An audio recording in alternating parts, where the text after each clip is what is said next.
আসসালামু আলাইকুম। দেশ বিদেশের ভাই বোনেরা সবাই কেমন আছে? আশা করি সবাই ভালো আছেন। আমিও ভালো আছি আলহামদুলিল্লাহ। তো আজকে রোস্ট বানাবো বন্ধুরা, বিয়েবাড়ির স্টাইলে রোস্ট বানাবো। অল্প মশলা তেল দিয়ে, কোনো রকমের ঘি দেব না। তো চলুন মূল কাজে যাই। প্রথমে আমি একটি বাটি নিয়ে নিলাম, এরপরে বাটির ভিতরে 5 পিস রোস্টের জন্য এরকমের লেগ পিস আর বেস্ট পিস নিয়ে নিলাম।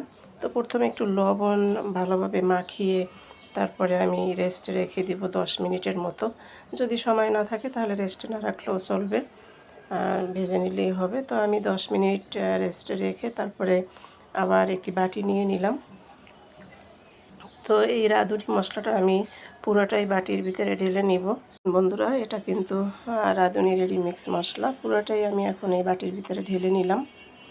এরপরে আমি এর ভিতরে দিব একটু পানি, হালকা একটু পানি দিয়ে তারপরে গুলিয়ে নিব চামচ দিয়ে। তো পুরো মশলাটা এভাবে চামচ দিয়ে গুলিয়ে নেওয়ার পরে তারপরে আমি টক দই এটার ভিতরে দিয়ে দিব।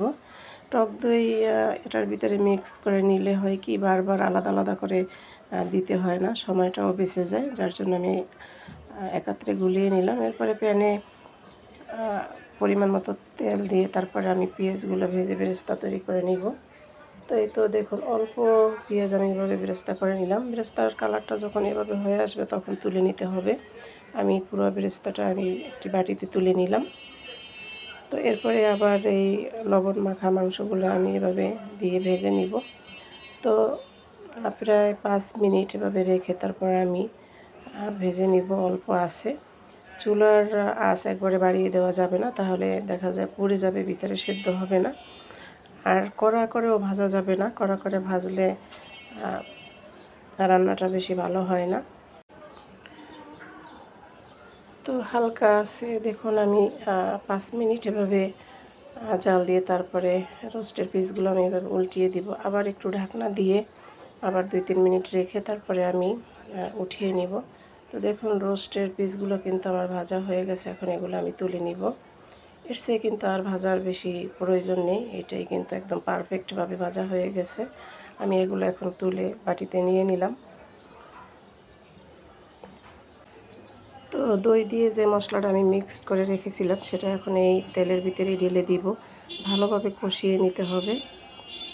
পুরোটাই আমি প্যানের ভিতরে ঢেলে দিলাম এবং ভালোভাবে কষিয়ে নেব। কষিয়ে নেওয়ার পরে যখন তেল ছেড়ে দিবে দেখুন, এরপরে আমি এর ভিতরে দিয়ে দিব পেঁয়াজ বাটা, পরিমাণ মতো পেঁয়াজ বাটা, আর দিয়ে দিছি রসুন বাটা। এটাও ভালোভাবে কষিয়ে নিতে হবে।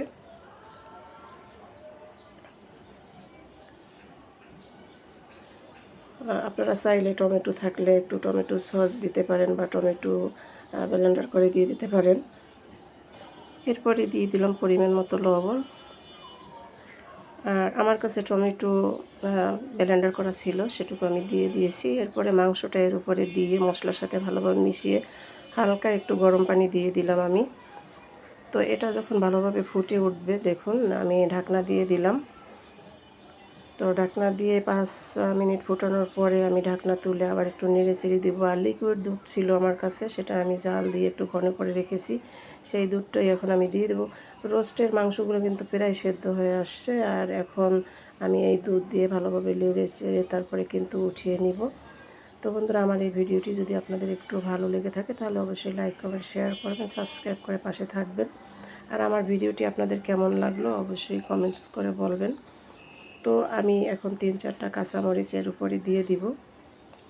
আর আপনারা লক্ষ্য করলে বুঝতে পারবেন যে রোস্টের কালারটা আসলে কতটা সুন্দর আসছে। বাচ্চারা কিন্তু এরকমের রোস্ট খেতেই পছন্দ করে, ওরা বেশি ঝাল খেতে চায় না। তাছাড়া আমি কিন্তু 3-4টা কাঁচামরিচ দিয়ে দিয়েছি। আর ওই যে রোস্টের মশলা, ওটার ভিতরেও কিন্তু ঝাল থাকে মোটামুটি। তো আমার রোস্ট রান্না শেষ। এরপরে আমি যে বেরেস্তাগুলো করে রেখেছিলাম সেগুলো আমি এখন দিয়ে দিব।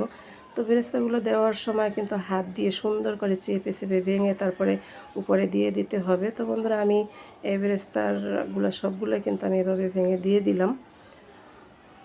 তো এই তো রোস্ট রান্না শেষ। এরপরে আমি চুলা বন্ধ করে দিব।